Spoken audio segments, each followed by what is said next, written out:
The riches are in the niches. On this episode of Driven Too Far, we're talking about oversized and heavy haul freight. Hello, I'm Andrew Winkler with Chief Carriers, and this is Driven Too Far, the truth about trucking, a podcast that helps over-the-road truck drivers balance career and family.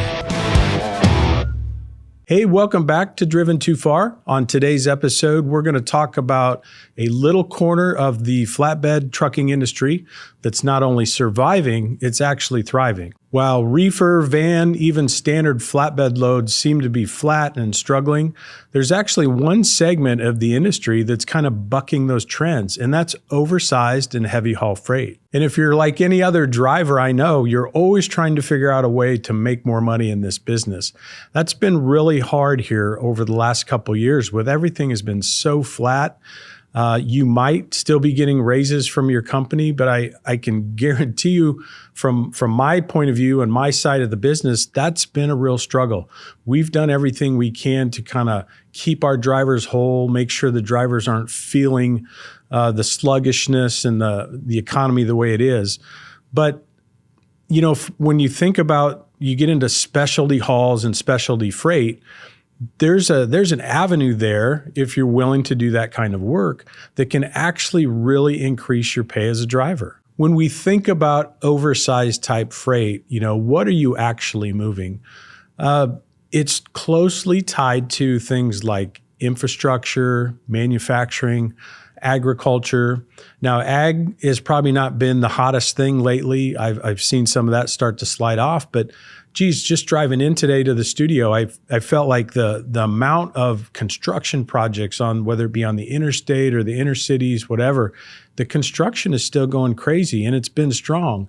And I think that is one area of the economy that if you look right now, that's going to continue to be strong under the current leadership. The other part of that and why oversized and heavy haul remains strong is it's such a small segment of the industry and it's so specialized that when the needs arise to move big things across the country, there's really only a handful of carriers that are equipped to do that.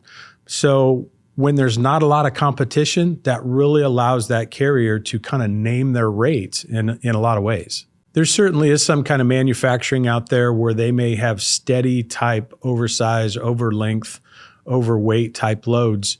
But a lot of it too, when you think about it, is project-based movements, meaning it's kind of a one-off. You know, if you happen to be a heavy haul company, you may have a piece of your business that's pretty steady, but you probably also have a part of the business that your trucks really aren't doing anything till you pick up that phone call and answer and say, somebody, hey, I need something moved from A to B. This is the size, this is the dimension, here's the time frame we got to do it in. And because that's project-based and it's a one-off, you really get to kind of build that price. There's not a standard price out there in the industry like there is everything else. And by the way, we're not competing with every other carrier in the market when we do those things. So it's just a unique opportunity. And when a company can do that and they can really build revenue, I think that really helps their ability to pay their drivers better because you're doing something special and different anyway. One of the things I thought of too was, is oversized, is that kind of a natural stepping stone? Is that the next step for a flatbed driver? Yeah, I think it really could be. If you love flatbedding anyway, and you like the idea where you're out there securing freight, tying down, always trying to figure out that puzzle, you know, how you're going to secure that freight or that cargo, this could be that next step. And not everybody can do it, obviously. Not everybody wants to do it.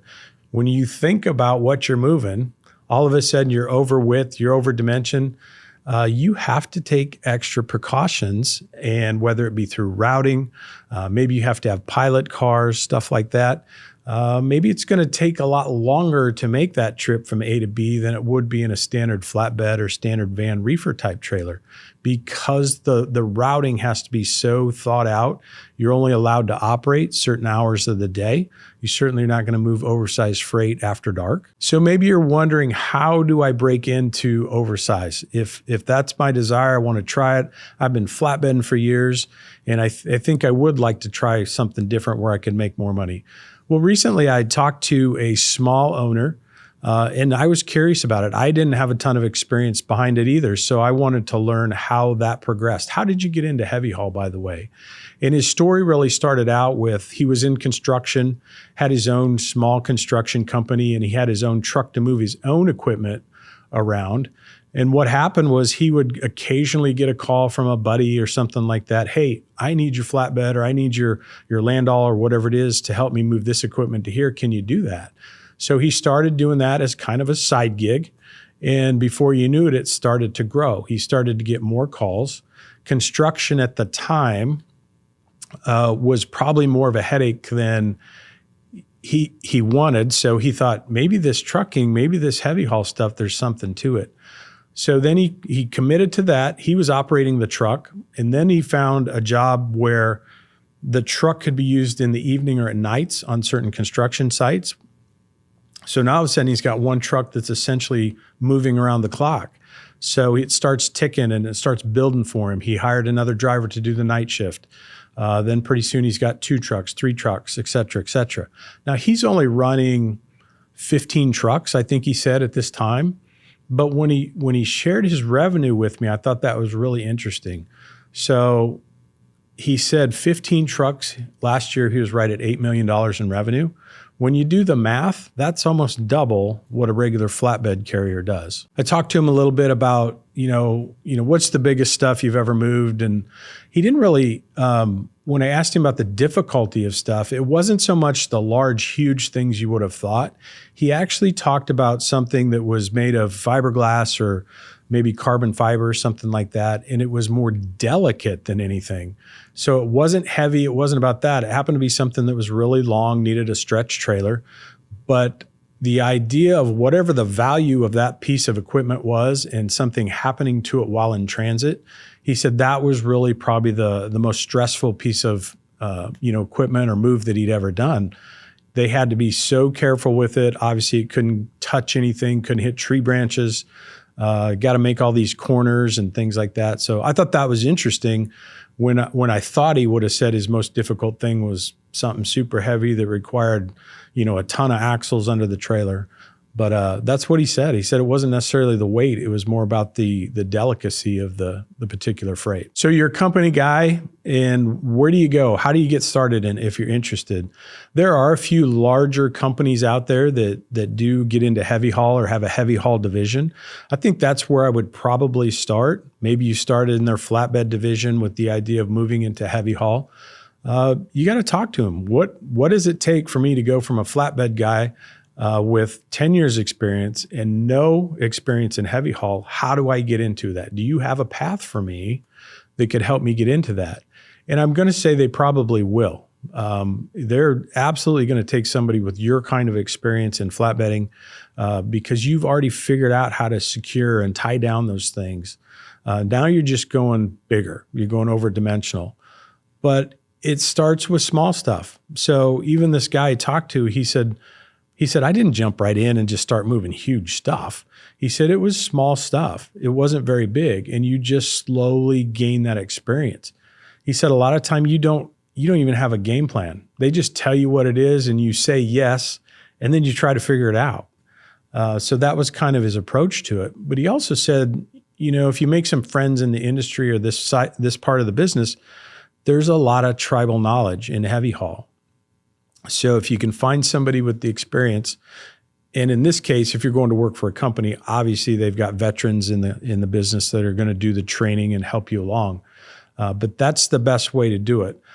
But the reality was, he said, don't think you're going to go from flatbed one day to hauling huge machines the next day just because you took a heavy haul job. They're probably going to ease you into it because it's think about how that would be, the size and distribution, the weight, turning corners, all the different things you have to think about with, the overdimensional freight. And then you got to think, is this something that's going to last? I've looked back at heavy haul and stuff, and I don't think it's really had the ups and downs that we've seen in the traditional truckload sector with the van reefers and flats. Heavy haul seems to be more steady because, again, it's so specialized. You don't have a ton of competition where everybody's trying to undercut each other and fight for the freight. So while we don't have a crystal ball of what's going to happen, in the future, I would say absolutely there's a very strong chance that heavy haul is going to stay strong. It could be something you could get into. It's a special skill set. Once you learn that stuff, you're going to be a very valuable asset to that company. So to kind of wrap all that up, you might be frustrated with the current freight market. This recession thing has been going on way too long for any of us. And if you're tired of riding the roller coaster with the ups and downs, or maybe you're even in a spot where you haven't seen a raise in a while, this might be something for you to check into. And like anything else, don't jump into it. Do your research. We've talked a lot about that in previous podcasts. Figure out the companies that are out there that do it, that maybe have a training program, or take people with no heavy haul experience and will work with you. Ask them a lot of questions, just like you would if you were vetting any other job, to make sure that it's a culture and a fit that you want to do. How close are they to your home? That matters. How often will you be home? Is this one of those things where they go from construction project to construction project and they keep moving you all over the United States? Or is this something where they have a terminal or a home base some pretty close to where you live, and you can kind of project and predict realistic home time? Those are all things you should ask, of course, about the pay, but I think you're going to find that once you get into it, I think you're going to find that the pay can really ramp up. And if you're bold enough, this might also be a great step for an owner-operator type gig too, where just like the gentleman I talked to, he started with one truck, one trailer. I think today he said he's got somewhere like 40 different trailers. So he's got stretch trailers, and he was telling me about all kinds of different stuff he had, but it was pretty incredible that the amount of money that he actually had invested in equipment. So he's done very well for himself in the space, is what I'm trying to tell you. So there you go. I think that's a niche that maybe people don't always think about, but if you're looking to make more money in trucking, you need to check it out. Thanks again for joining us on this episode of Driven Too Far. Check out the show notes for more resources, and we'll see you next time.